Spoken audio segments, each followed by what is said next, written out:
हाय बच्चों, आज हम 8th ग्रेड अभ्यास पुस्तिका के अंतर्गत कक्षा 8वीं विज्ञान के पाठ 12 घर्षण के प्रश्नोत्तरों के बारे में अध्ययन करेंगे। जिसके अंतर्गत प्रश्न पहला है, सर्पी घर्षण स्थैतिक घर्षण से कम क्यों होता है। तो सबसे पहले हम परिभाषा देख लेते हैं कि सर्पी घर्षण होता क्या है। तो वह घर्षण बल जो संपर्क में आए दो तलों के परस्पर फिसलने से उत्पन्न होता है, सर्पी घर्षण कहलाता है। जैसे नाम ही से स्पष्ट है, सर्पी है ना। अगला है स्थैतिक घर्षण।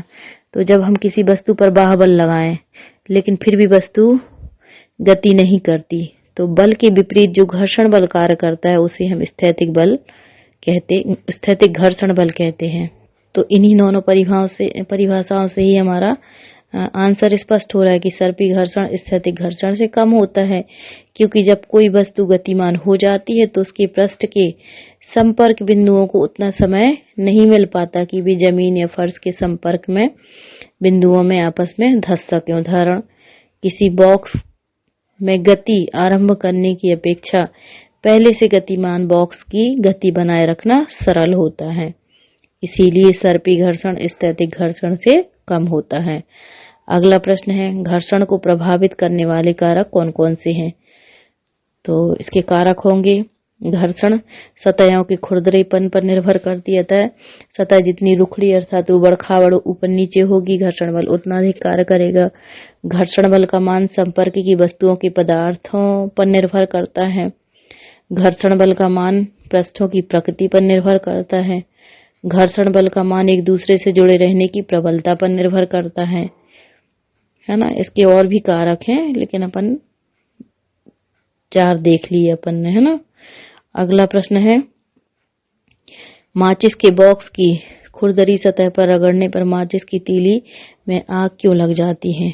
तो माचिस की तीली आसानी से आग पकड़ने वाली लकड़ी से बनी होती है। इसके एक सिरे पर फास्फोरस युक्त पदार्थ का लेप होता है। फास्फोरस अत्यधिक ज्वलनशील पदार्थ है ना। इसी सिरे पर यदि हम माचिस की तीली को रगड़ें तो घर्षण के कारण इसमें ऊष्मा और या आग उत्पन्न हो जाती है और माचिस की तीली तुरंत जल जाती है। अगला प्रश्न है, कैरम बोर्ड पर महीन पाउडर क्यों छिड़कते हैं। तो कैरम बोर्ड पर महीन पाउडर घर्षण बल को कम करने के लिए छिड़कते हैं, जिससे बोर्ड की सतह व गोटी के बीच घर्षण बल कम होने के कारण गोटी आसानी से खिसक सकेगी। अगला प्रश्न है, खिलाड़ियों के जूते की तली एवं वाहनों के टायरों को खांचेदार क्यों बनाया जाता है। तो जैसे हमने अभी देखा था पिछले प्रश्न में कि जितनी सतह खुरदरी होगी उतना अधिक घर्षण बल कार्य करेगा, तो यही यहाँ लागू होगा। तो खिलाड़ियों की जूते की तली और वाहनों के टायरों को खांचेदार होने के कारण ही उनके फिसलने की संभावना कैसी रहती है, कम रहती है। अर्थात घर्षण बल जूते की तली व वाहनों के टायरों में तेजी से कार्य करता है और वे जल्दी से रुक जाते हैं। अगला प्रश्न है, हवाई जहाज की आकृति पक्षी की आकृति के समान क्यों बनाई जाती है। तो हवाई जहाज की आकृति पक्षी के समान इसलिए बनाई जाती है ताकि उस पर लगने वाला वायु का कम घर्षण बल लगे, है ना। पक्षी के शरीर की संरचना इस प्रकार होती है, जैसे उसकी नुकीली चोंच कैसी होती है, आगे की चोंच कैसी होती है, नुकीली सिर गोल होता है, जिससे उसे उड़ने में आसानी होती है और उस पर वायु का कम दबाव पड़ता है और कम वायु दाब में कम घर्षण बल कार्य करता है, इसलिए उसे उड़ने में आसानी होती है। इसीलिए हवाई जहाज की आकृति पक्षी की आकृति के समान बनाई जाती है। अगला प्रश्न है, स्नेहक किसे कहते हैं तथा इसका उपयोग क्यों किया जाता है। तो घर्षण कम करने वाले पदार्थों को स्नेहक कहते हैं। उदाहरण के लिए इसका उपयोग मशीनों की दक्षता बढ़ाने में किया जाता है ना। जितनी अधिक चिकनाई होगी मशीनों के कलपुर्जों में, वो उनकी दक्षता उतनी अधिक बढ़ेगी। इसके उपयोग से मशीनों द्वारा विद्युत कम खर्च होगी, है ना। अगले, इसके उपयोग से मशीनों के पार्टों में जंग नहीं लगती घर्षण के कारण, वरना जंग लग के पार्ट्स खराब हो जाएंगे। इसका मुख्य उद्देश्य मशीन के पार्टों के बीच घर्षण कम करना होता है। अगला प्रश्न है, पहिए घर्षण कम कर देते हैं। दिए गए कथन को क्रियाकलाप द्वारा स्पष्ट कीजिए।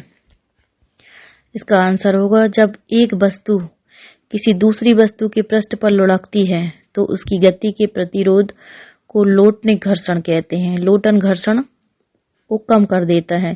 किसी वस्तु को दूसरी वस्तु पर सरकने की तुलना में लोटन करना सदैव आसान होता है। यही कारण है कि रोलर जड़ा सामान खींचना सुविधाजनक होता है। अगला प्रश्न है, सर्दियों में अक्सर लोग हाथ रगड़ते हैं, क्यों? तो सर्दियों में लोग अक्सर हाथ रगड़ते हैं क्योंकि घर्षण से ऊष्मा उत्पन्न होती है, और यदि सर्दियों में हम अपने हाथों को आपस में रगड़ें तो घर्षण के कारण हमें अपने हाथों में गर्मी अनुभव होती है और हमें ठंड से राहत महसूस होती है। अगला प्रश्न है, कमानीदार तुला क्या है? तो कमानीदार तुला अर्थात तराजू एक प्रकार की तुला है। इसमें एक स्प्रिंग होती है जिसका एक सिरा फिक्स रहता है और दूसरे सिरे पर एक हुक लगा रहता है जिस पर भार को लटकाते हैं। तो जिसका वजन हमें ज्ञात करना होता है, यह उसको हुक पर लटकाते हैं, यह हुक के नियम पर कार्य करती है।